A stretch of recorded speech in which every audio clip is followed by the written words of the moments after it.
Welcome to the Wolf Power Club, the weekly podcast where we discuss energy, industry and politics. I'm your host Alex. I've sold and bought a few companies and also I've sold billions of litres. Join me on this journey to net zero. Download on Apple Podcasts.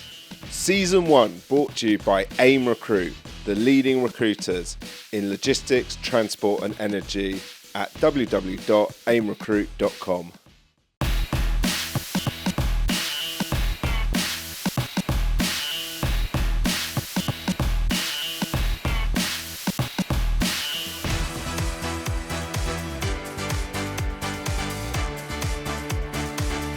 Ladies and gentlemen, welcome to the Wolf Power Club podcast. It really has been one of the biggest days in Westminster. The brand new government have delivered the first Labour budget for 14 years. Other news channels are saying that historically it's the second highest rise of taxes. But what we're interested in on the Wolf Power Club is not sensationalism, but it's genuinely how the energy sector are reacting to it. And we are looking across the sector and speaking to some of the most inspiring people in the industry to find out their reaction to the first new government budget. And I'm very, very delighted today to welcome the Executive Director, Rachel Solomon-Williams. And what's fantastic about Rachel's career is Rachel has worked both in the private sector alongside the state sector and in the state sector, and therefore I feel that Rachel will be able to give a wide-ranging opinions across how the budget has gone today. Rachel, welcome, fresh from Westminster, I believe. That's right, Alex. Thanks very much for having me. Fuel your weekly knowledge with the Wolf Power Club podcast. Subscribe now. Rachel, can you tell me about how you've ended up, and I can't believe this, but 2 decades in energy and environmental policy. What was the passion that started it off? I've been environmentalist all my life. I turned vegetarian when I was at primary school, and I was involved in Friends of the Earth very young. So it's always been a kind of central theme for me. And when I was at secondary school, I did science A-levels, and I really thought about how can I make an impact in this area? What's the right career for me?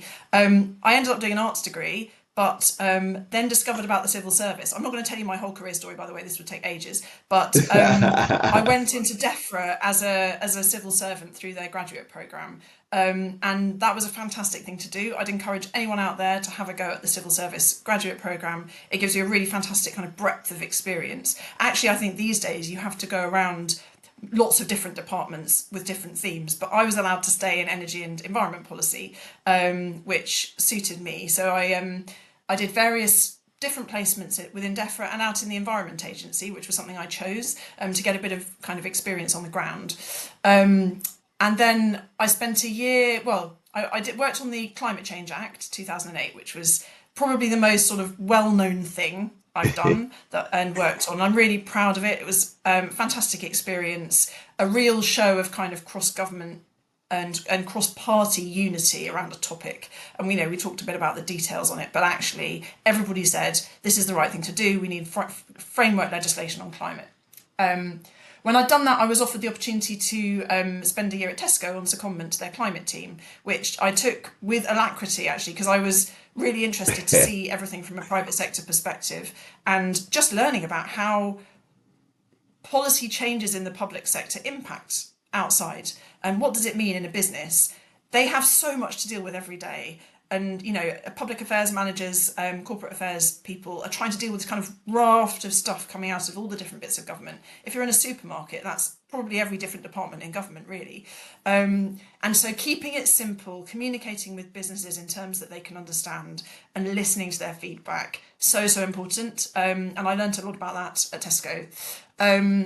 Came back into government, carried on working in renewables then, and through the renewables roadmap in 2011-12 and the feed-in tariffs review that I ran after the initial feed-in tariffs programme didn't go particularly well. How can I build out a picture of what's going on in these sectors? How do I understand the sort of overarching strategy and what's driving change? And then this job came up at the Aldersgate group, where it's as though it was made for me. It feels a little bit like. So the question the Aldersgate group is also looking at is, what's the system? How does government policy support business to drive change? And how can businesses input to government to work together on that? Which is broadly the question I've been asking for the last 15 years. And I thought, well, this is exactly where I'd like to be. And so I took up this job in last summer, and here I am. No, brilliant. And that's what, we said when we introduced you to listeners just now, is that, it's not many people that have diverse career between government departments and private companies. I know myself, I've been mainly in the sort of private sector of the company's world. So I was really fascinated when you just said there that, there was a stage in your career where actually on reflection the tariffs didn't go so well. What were some of the challenges? And sort of hindsight's a wonderful thing a decade later, but what was sort of your learning from that, I guess? The feed-in tariff was introduced through the Energy Act 2008, and it was a bit of a political accident. I'm not sure that those involved would say that, but there was a lot of lobbying from certain quarters which led to a political decision to introduce it as an amendment into the energy bill. And it was then set up extremely quickly, again in response to pressure. I think in perfect circumstances, one should take longer about working these things out. The big flaw in the system was a provision that was put into the feed-in tariffs approach where there was 2 years of a fixed rate. So it said, we'll do this for 2 years and we're not going to change it because we want to provide certainty to industry. Brilliant idea. It really was the right approach in a way. What they didn't think of was the fact that the cost of solar panels would fall quite so quickly. So, and that wasn't being driven by what was happening in the UK, but the cost of panels in China was absolutely collapsing 2011-12. And what that meant was, I could buy a solar panel for my roof and get paid by the government or by energy consumers for the energy I was producing, and pay back the cost of my solar panels very, very quickly indeed. And then continue to get paid for another 20 years, which didn't seem like an appropriate or equitable approach to kind of subsidising this sort of thing. And so a change had to be made very quickly to avoid basically enormous overrun on the feed-in tariff, because everybody got wind of this idea that they could install a solar panel and make their money back incredibly quickly and then get paid for 20 years. Who wouldn't want some of that? It was just absolutely unsustainable in financial terms, and it was going on people's energy bills. And so that had to be capped as quickly as possible. So I think looking back at that sort of period of the last 2 decades, I know in the corporate sector, it's been a massive change on what policy means and our actions. And what I mean by that is we've gone from where it was almost kind of a page at the back of your annual report to now 20 years on, the decision making is, do this business areas meet net zero? So to give you an example, I worked for a major energy company. We went from doing multiple acquisitions of liquid fuel businesses to saying that unless that liquid fuel was for renewable fuels or much lower carbon, those acquisitions wouldn't be allowed. Massive change. What have you seen as the massive changes in the last 20 years? Because it's been a fascinating period, but it must also look very different, the landscape right now. I mean, it's been a fantastic change, mostly. And as you say, climate and energy is mainstream conversation now everywhere. I remember in 2005, I went to COP11 in Montreal, and I was running a business side event there where we were talking about kind of the business case for tackling climate change, and we were talking about the emerging EU ETS as it was then. Imagine that hadn't even started yet. And it was genuinely seen as quite a novel thing for large businesses to be talking about the importance of climate change. And we hardly got into kind of what the specific policies were at all. It was very much at the level of, this is an important thing for the nation, and also there is this emissions trading system coming, so you're going to need to think about that. And here we are now with it being on the board agenda for all major companies, and that's both what are the risks to our business from climate change, and also what are the opportunities, which sectors should we be looking at and investing in, and also how do we meet our net zero targets. Reporting is embedded everywhere. I think nobody wants more reporting in this space now. We're pretty much at peak reporting, but we are now moving into delivery as well. I think that's really exciting and good to see. What we need actually, and this is outside the energy conversation, but we need the same dialogue around nature now. And because businesses are now, I think, where they were 10 years ago on climate, they've now got to that point on nature where they're saying, I can see this is important. I need to do something. There's disclosure requirements coming. I haven't got any targets to meet at the moment, but I feel like I ought to be making an impact. And so the challenge now is to kind of get businesses up that curve a lot more quickly than they were able to do with energy. I'm really fascinated by your time in the Department for Transport.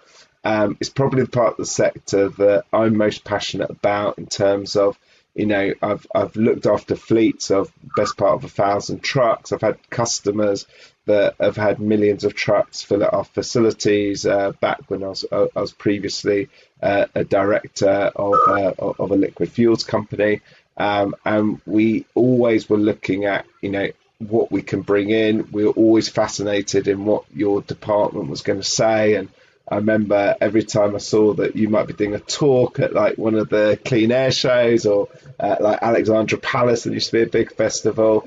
And I was just really interested, when you were in that department, you guys were obviously asked to assess different fuels and sort of looking at where renewable transport could come from.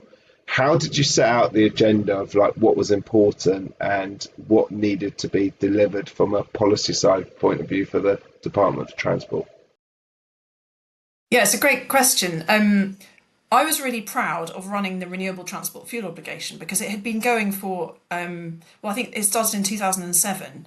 It is at the time, it was a really groundbreaking piece of legislation. Nobody knew it was there.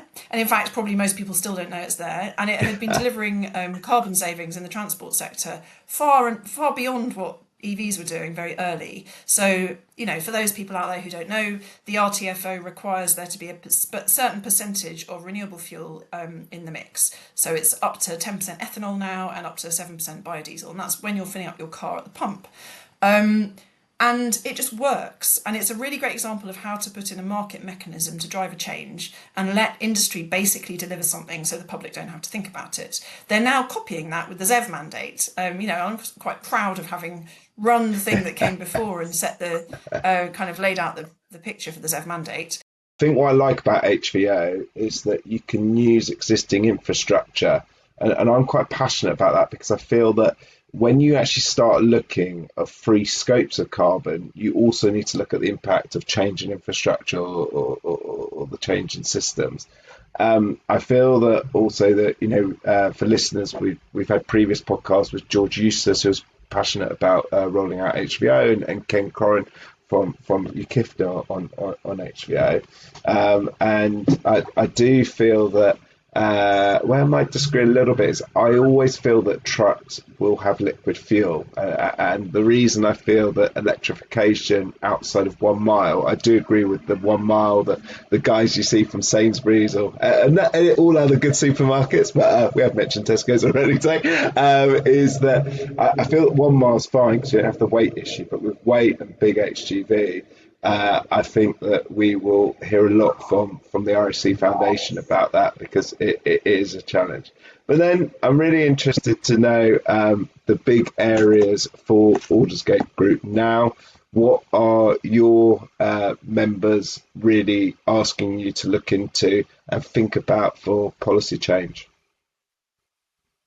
We are still thinking very much about the electricity system. So although the new government is throwing absolutely everything at it, I think it's fair to say, there are still some questions that need answering and support with delivery. So we've been doing some work on the planning system with Renewable UK and CPRE in a slightly unusual combination, thinking about how can we kind of do all this energy infrastructure, grid and wind turbines, while also looking after the landscape and nature. And we really think as a three-way collaboration that it's possible to do that, but you need to make sure that we're all thinking about that from the start and that it's built into the way that the planning system operates. We're also thinking a lot about an industrial strategy. So we have written a short paper about the kind of headlines on industrial strategy, which you can find on our website. But we're also We'll put a thinking link. now about yeah, exactly. The industrial strategy green paper that's been published, kind of well done DBT for getting that out quickly in the first 100 days. There are a lot of questions still to be answered. So it sets out quite helpful kind of first set of questions about, well, how do we think about horizontals? What are the overarching factors that contribute to a good industry base? And then verticals, so what sorts of sectors should we support? It was interesting to see financial services, professional services included in those sectors, and I think that's right. We need to think about industry in the most sort of wide-ranging way, and make sure that we even think about, heat pump installation, going back to the beginning of the conversation. How do we make sure that we are supporting all these different industries and through really difficult transitions potentially? So how can we set a vision and put policy behind it that helps the oil and gas industry, heavy industries of different sorts, to transition to the future and feel positive about that and see what jobs are available for them? And that leads me nicely, like, from that research and industry, what do you see as the sort of main blockers? Because I think one of the things that we always see is people want things, done quicker. Why hasn't it been done yet? What are the challenges to timeframes that you've seen? You've sort of alluded there that skill set might be one. So what sort of challenges do you guys see that need rectifying to make this happen? So there's the overall economic circumstances that we find ourselves in this country, where it's, workforce is expensive, raising money is expensive, energy is expensive. It's expensive to do anything really, and that's an accumulated situation over years. But it means that if I'm an international investor or I'm an international business thinking about where to locate something new, and I'm looking at America, where they've got the Inflation Reduction Act, and the EU, where they've got a number of incentives for industry to locate there. You've got to really want to come to the UK for strategic reasons at the moment, for it to be attractive. And so the government needs to look at that overall picture. How do we make sure that we're giving certainty about what those industries are going to be over time, that we're addressing those underlying barriers, and making sure the workforce is available. If it's low carbon fuels, how do we know that there's going to be feedstock available? How do we make sure that all the different building blocks are there? Actually, things like grid upgrades are absolutely fundamental. So if we're thinking about decarbonising heavy industry through electrification, they're going to need unbelievable amounts of electricity, which at the moment is just a really difficult practical problem. So lots of those things. I think the signals are good from the new government, and we're glad to see that they understand the problem. And then we just really need to get on with delivery, and we're kind of done with policy to some extent. So we're going to go to a few quick fire questions now that we do with all of our guests at the Wolf Power Club. So the first one is, where would you be investing money and time in the energy industry? If I want a really safe return, I'll be putting it still into offshore wind, because we know how that works. If I want to be innovative with it, I'd be looking at some of the low carbon fuels plants, because I've spent a lot of time with them thinking about it. So there are some really interesting UK installations trying to make low carbon fuel out of waste products of different sorts, sewage sludge, waste wood, you name it. Really interesting and innovative. I don't know how soon I'd see my money back, but maybe it's a long-term prospect, that one. Otherwise, batteries and EV production. The next quickfire question is, we've touched on a little bit today, but what would you like to see the government focusing their efforts on in 2025, in the next sort of 12 months? It's all about delivery. So we know what all the problems are now, and I think they've wrapped their arms around it on energy. there's a lot more to do on industrial strategy and just transition. So telling that story, thinking about how all these different things fit together and being very clear about the future, absolutely vital for 2025. And then starting off, making sure that the delivery of that is really happening. I think following through on the Warm Homes grant. So the Warm Homes plan is due. They've put some money into it, announced today in the budget. That's really exciting to see. But that needs to be absolutely embedded everywhere. We need to see that rolled out as quickly as possible. And that makes it real for people as well. So let's make this whole transition real for people. Let's talk about it. Let's stop using jargon and make sure that our local councillors, someone was saying the other day, your local councillor needs something to do. Just send them out talking to householders about energy transition and what it means for them. Brilliant. And the final question I've got for you today, before you can let our listeners know the best way to get in touch with the Aldersgate Group or potentially become members, is what do you want energy customers to do? Because I think everyone finds it quite easy to have a go at big business or go at national government or where the spend is or what's being done on the budget. But ultimately, there are 70 million customers in the UK. What would you want the customers to do? Firstly, have a look at your supplier's website. A lot of energy suppliers now are offering interesting tariffs, flexibility, ways of saving money in different aspects. I think a lot of energy customers just don't bother and they pay their bill and forget about it. You could probably engage with this transition much more actively. Get a smart meter if you haven't got one. I'm not a big smart meter sort of